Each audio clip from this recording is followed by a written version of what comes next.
And scene.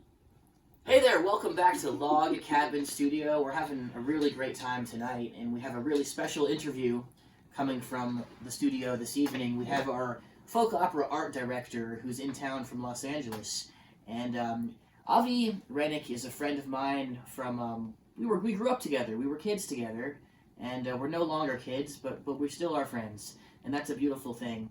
Avi's a very talented artist who works on a lot of different types of artwork and branding in a lot of movies and TV shows out of Los Angeles, and we couldn't be more honored to have him be the one to direct all of the artwork for our folk opera.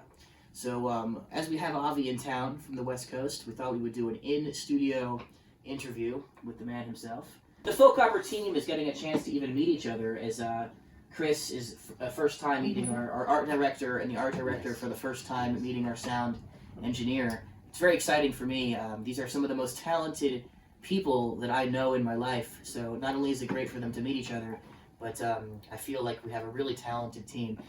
When Catherine and I first talked to you about doing this, you know, we mentioned some of our influences, like, of course, Pink Floyd The Wall, The Who's Tommy, Jesus Christ Superstar, some of the greatest concept albums from different genres, as I think how we pitched it to you.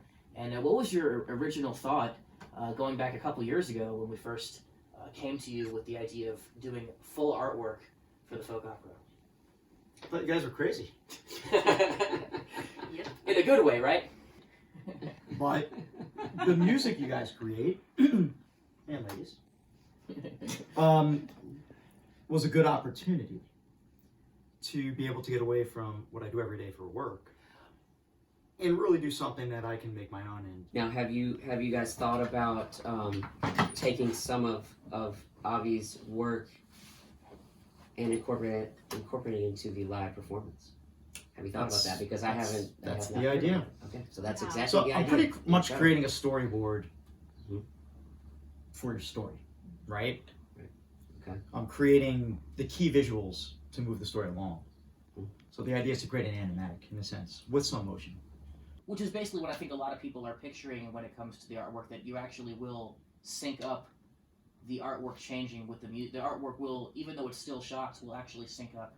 The artwork's With the music. to support the music, to support what you're conveying with your words.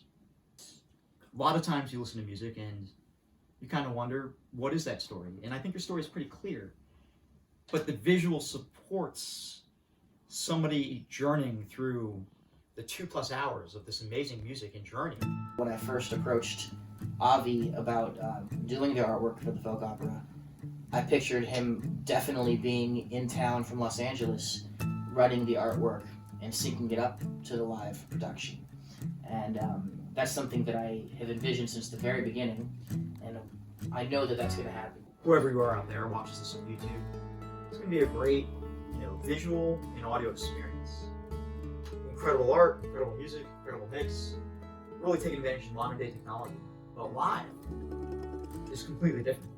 Right.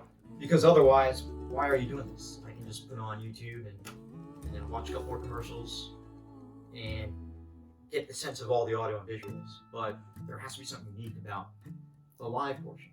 And I think that's where I come in.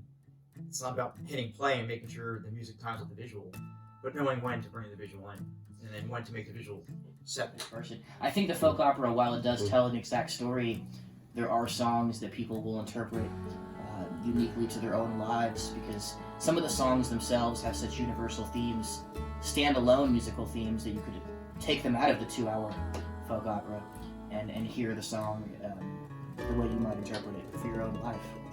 And I think the basic allegory that we're working on is something that everyone, or most people, experience. One thing I've noticed about the folk opera is, while you guys have written the bulk of it several years ago, it's very contemporary. It's very much mirroring a lot of the circumstances and things that we're all living through currently. Almost. It's going to be so pretty wild. It's going to. Yeah. I think it's going to blow some minds in that sort of a way. I think we're definitely reaching for something that we'll be very proud of, and I know you guys will enjoy sharing the experience with us as well. From Chris and Avi and Catherine, thank you for keeping up with our journeys, and we'll check up with you soon with another folk opera update. Please remember to follow us at Bell and the Band, Facebook, Instagram, Voices of Folk Opera, Facebook.